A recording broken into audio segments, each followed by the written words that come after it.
Okay, AP Chem, this is a continuation of the review notes. So, one of the things that y'all would have looked at last year would have been percent composition.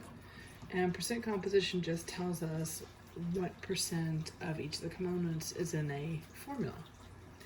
So this problem, a 550 gram sample of chromium 3 oxide has 376 grams of chromium.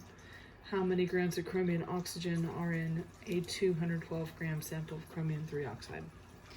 The first trick of this is to know what your formula is, and so a review of that, I simply crisscross my charges. Your chromium is a positive 3 charge, oxygen is a -2. We criss and cross, and we end up with Cr2O3.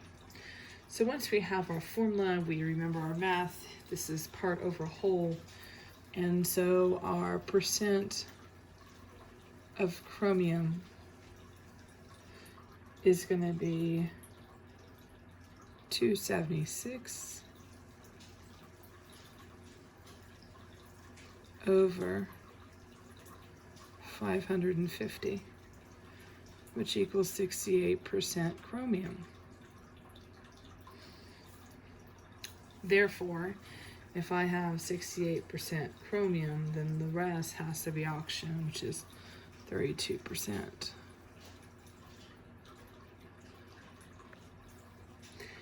And since the new sample we were given is 212 grams, we're going to take, for chromium, 212 times by that percent, which is 0.68, and we get 145 grams of Cr. I can do the same thing with the oxygen, or I can take 212 minus 145 to get the rest of my oxygen. And so this slide is just devoted to going back over it. Part 3 of the review. Part 3 is dedicated more to the timeline and to the various key figures. Democritus obviously is one that y'all talked about for atom. Robert Boyle, Priestley, Lavoisier, who is the father of modern chemistry, law of conservation. Then we have Joseph Proust, John Dalton, Gay-Lussac, Avogadro, Berzelius, Mendeleev, J.J. Thomson, Becquerel, Millikan, Rutherford, Fermi, and Lorentz. And all those people are important.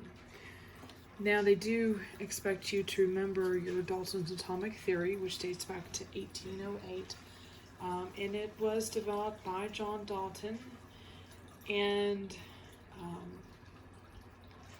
he based it off of previous experiments. So the first postulate, all matter is composed of extremely small particles called atoms. That sounds like what Democritus came up with. Atoms of a given element are identical in size, mass, and other properties. Atoms of different elements differ in size, mass, and other properties. So an oxygen atom is an oxygen atom, but it's not a chlorine atom. Atoms can not be subdivided, created, or destroyed. So this is one of the points that we later find out through experimentation with J.J. Thomson and Rutherford and Chadwick's thought experiment, that you can subdivide them. Atoms of different elements combine in simple whole number ratios to form chemical compounds. Now this was a sticky point because the way we combined is through electrons, and so something has to be in exchange, otherwise how are you making a bond? And in chemical reactions, atoms are formed, separated, or rearranged. The other problem that I'll point out up here is this one has a little bit of a problem because of the idea of isotopes.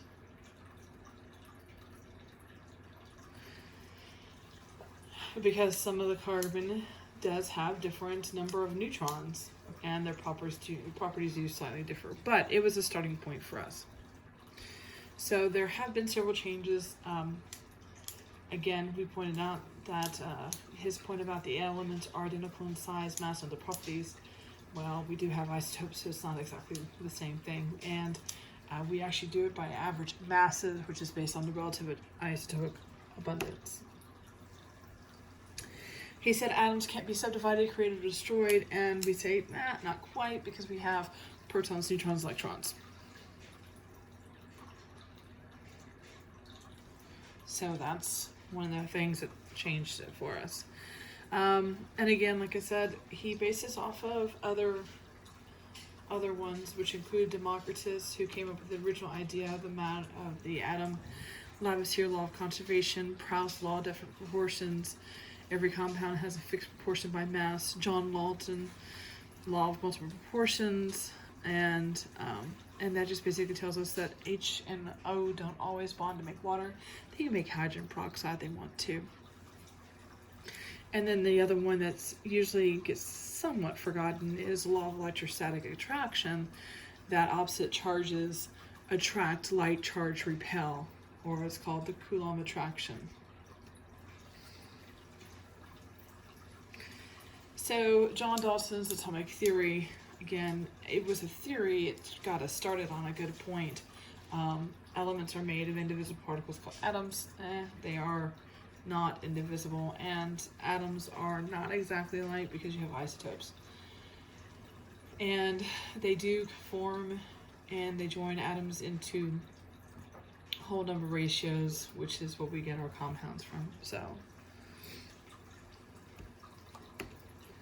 William Crookes came up with rays causing shadow were emitted from a cathode, and the reason that's important is because the cathode ray tube, which had a lot to do with the developing experiment of finding the subatomic particles.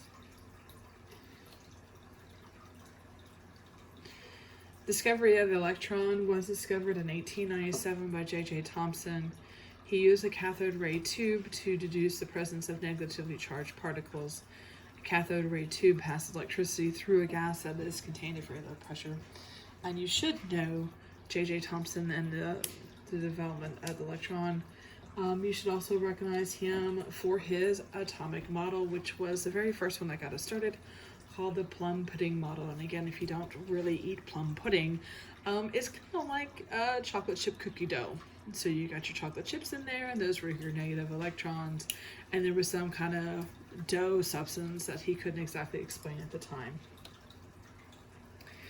Then we have the massive electron by Robert Millikan with his oil drop apparatus and experiment, and basically he had a very thin layer of oil coming down, and he was applying a voltage across a medium, and then he was getting what the charge was on the other side, and that difference enabled him to figure out what the mass was. That is 9.109 times 10 to negative 31 kilograms.